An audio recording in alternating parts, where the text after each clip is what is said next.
Masih di Breaking Zone bersama Sabrina dan juga Mas Arief Kurniawan. Kalau kita ngomongin soal World Championship winner nih, kayaknya contendernya itu nggak jauh-jauh dari Jorge Martin. Ya. Sekarang Sabrina mau nanya sama Mas Arief. Jorge Martin ini kan tahun terakhirnya ya, ini di Ducati Prima Prama. Akan pindah ke Aprilia. Kira-kira gimana nih menurut Mas Arief? Dia akan bisa bersinar lagi kah? Atau mungkin ini adalah kesempatan terakhir dia untuk mengamankan titel juara? Ya, kalau kita bicara Jorge Martin, kita semua meyakini bahwa dia akan total dulu, fokus dulu untuk perebutan gelar juara di dunia ini. Terbukti dari beberapa putaran terakhir dia sangat-sangat konsisten, bahkan dari free practice hingga race, apakah di sprint maupun di main race ya, itu dia mengamankan poin sebanyak mungkin. Dia meminimalisasi mistakes atau kesalahannya seperti yang dibuat oleh tadi kita lihat beberapa VT crash ya. Dia benar-benar meminimalisasi. Dan kalau kita lihat kemarin Pecco kecelakaan lagi di balapan yang sebelum ini, dan Martin ini berusaha untuk menghindari itu semua. Dilihat dari betapa berhati-hatinya dia. Kalaupun dia nggak bisa menang, dia cukup kedua atau bahkan ketiga. Itu terlihat di kemarin di Misano yang Emilio Romagna dan di Aragon. Di Aragon ketika dia tahu nggak bisa ngelawan Marquez, dia lepas. Itu juga kemarin dia kecewa dengan hasil kedua di Misano dari tabrakan dengan Enea, tapi dia menerima itu. Jadi dia lebih mature lagi ya untuk ngambil keputusan ya, untuk mengamankan posisinya. Nah, kali ini Sabrina mau ajakin GP Mania untuk ngintip nih kira-kira dapurnya Aprilia kayak gimana sih, karena sudah ada Mbak Dian yang memiliki kesempatan eksklusif untuk menjadi kru Aprilia. Kita saksikan.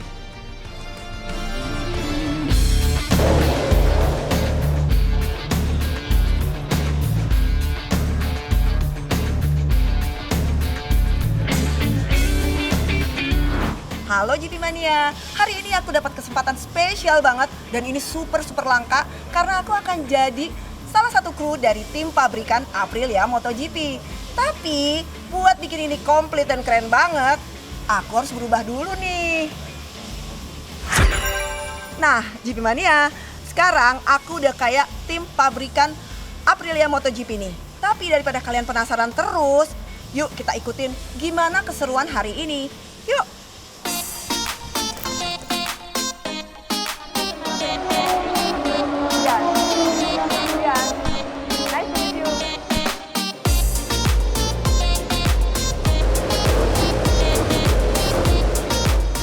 Lihat, kita kenalan sama kru-krunya, kita lihat keseruan apa lagi yang bakal terjadi setelah ini.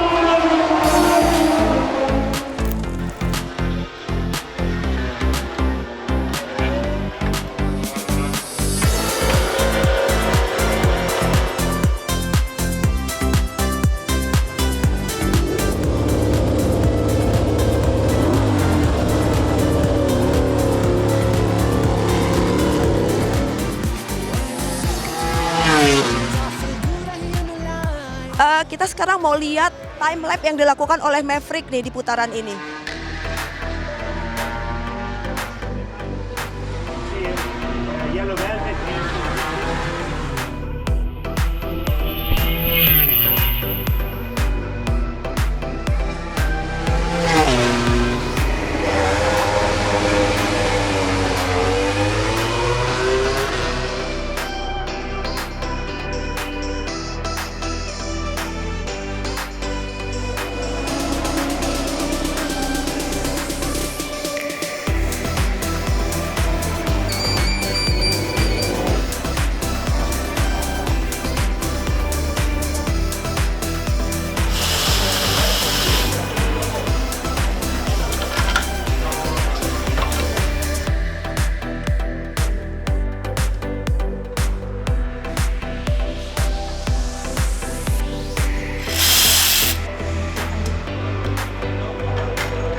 Banget kan, dan ternyata cuma sekali coba agak sulit tapi lama-lama jago juga. Sekarang kita mau bersihin ban, yuk ikutin aku.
Karena bagus. You grab the bag. I got never happen again in my life. Pun Badian, Madam Sirkuit kita seru banget sih. Next, ajak-ajak Sabrina sama Mas Arif ya. By the way, kalau kita ngomongin Aprilia nih Mas ya, kira-kira gimana? Masih ada kesempatan gak nih Martin nanti rider anyarnya di tahun 2025 Ya. berkesempatan kah untuk membawa Aprilia mendunia? Kalau bicara Aprilia memang dengan tren sekarang motor-motor Eropa lebih unggul dibanding motor-motor Jepang ya. Tentu di tangan Jorge Martin tahun depan bisa lebih baik dari sekarang ya. Cuma PR Jorge Martin banyak banget. Karena Aprilia kan secara umum memang paling nggak dari klasemen dari restart sepanjang 2-3 musim terakhir kan di bawah Ducati ya. Dari Martin, kalaupun dia akan kualitas sebagai pembalap tidak turun, tapi motornya akan dia kendarai musim depan memang tidak sebaik Ducati. Itulah PR terbesar Martin untuk membuat Aprilia sebagai the winning bike ya. Karena sampai sekarang kan baru bisa menang kemarin di kota Maverick Vinales kan, sprint sama main race. Tapi tahun depan ya memang PR besar karena Aprilia kelihatan stuck abis itu. Nggak ada lagi menang, susah untuk bahkan masuk top 3 aja susah. Nah inilah PR terbesar Martin, tapi stucknya Aprilia itu bisa diprediksi bahwa 2 pembalap mereka tahun depan akan hilang. Akan hilang. Maverick Vinales pindah ke KTM, Alex Espargaro sebagai pensiun dan sebagai test rider Honda. Nah inilah 2 pembalap barunya dan sekarang di Mandalika ini posisi 1-2. Jorge Martin dan Marco Bezzecchi. Jadi kalau pengalaman sih kita nggak meragukan Martin dan Marco Bezzecchi, terutama Martin ya. Tapi memang Aprilia adalah tanda kutip binatang berbeda dari Ducati. Apakah Martin bisa menjinakkan binatang barunya ini? Nah, ini dia. Tapi kalau bicara mendunia, saya yakin akan much improve dibanding musim ini. Oke, kita semua berharap mereka ini juga semakin klop, terus bisa kompetitif juga ya, supaya semakin seru lagi.